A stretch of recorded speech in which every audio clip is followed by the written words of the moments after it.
Hey everybody, welcome back to Great Lakes Junction. It's Tammy and I'm here in the kitchen and we are going to start preserving some carrots. I actually got quite a few from the grocery store. They were on sale, so I grabbed them. I have some in my garden growing, but it's not going to be enough for us for the year. So I grabbed them when I can, when they're on sale, and I thought we'd start out with canning some. It's not my favorite way to preserve them, but it's always nice to have them on the shelf just in case. So I'm just going to do one canner load, which is 7 quarts for now. And we'll be doing in the next few videos, we'll be doing dehydrating and maybe some freezing too. So stay tuned.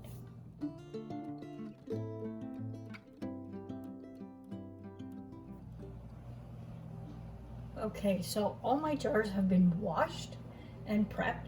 I've cut my carrots. Some are a little different. Some are like this. And I have tried some in a little bit bigger pieces. They're not thick, they're just long. Big matchsticks, I guess you could say, just for a variety. I have done carrots before and I didn't really like them because to me they are overcooked and I don't like the texture. So I'm going to try raw pack this time. I've always blanched them before, so I'm going to do raw pack this time and see if that makes a difference on the texture. Hopefully it does. And I'm also using onion soup mix for my liquid and not water. Okay, so our broth is just about done. So I'm going to start loading these cans. They need to be 1-inch headspace. Whoops. And packing them this way, I know when you blanch them, you only blanch them for 2 to 5 minutes. And I think it's to get some of the air out of them so that they don't float. But I'm hoping that this will give me a better texture for them.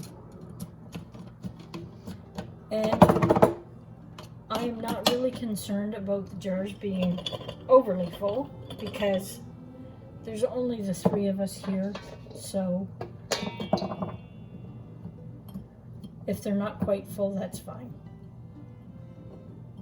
Because quarts that's quite a bit for the 3 of us for a meal. So I'm going to get these filled up and I will bring you back for the next step. Okay, everything has been chopped up and loaded up in the jars. And again, I'm doing broth, so I just brought it to a boil and it's hot. The canner itself is on medium to medium low, just starting to get warmed up because we're going to have warm jars, so we want a warm canner. And these are to be filled to 1-inch headspace. So 1 inch is about this line right here, the very first line on the neck. So I am going to get these all filled up and then we'll be right back. I ran out of broth, so I need to make some more. But while we're waiting for that, I'm going to just debubble these.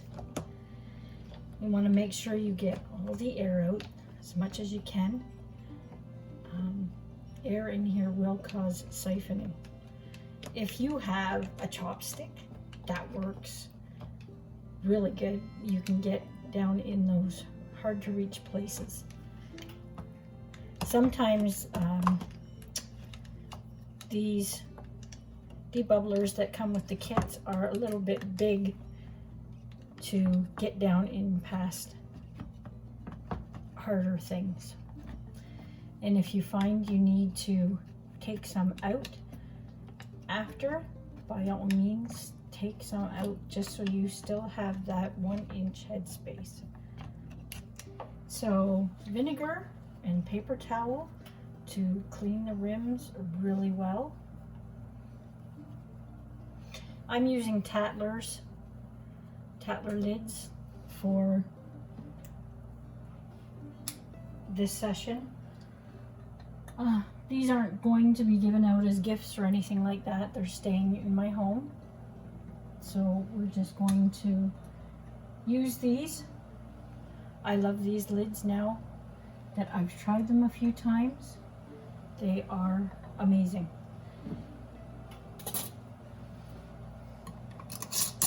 Same as the other ones, tighten back off just a bit so they can vent.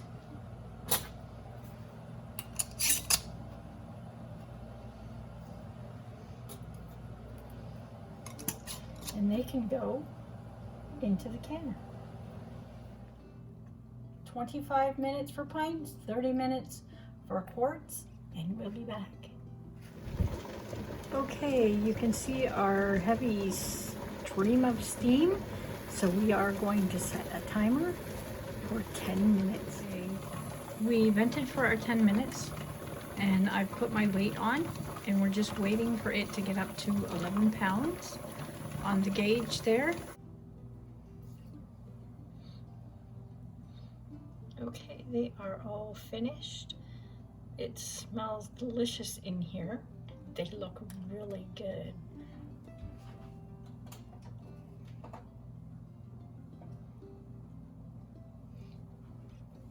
Yeah, I forgot to put vinegar in the water so you can see that film on there, but we will wash these up tomorrow after they've cooled off.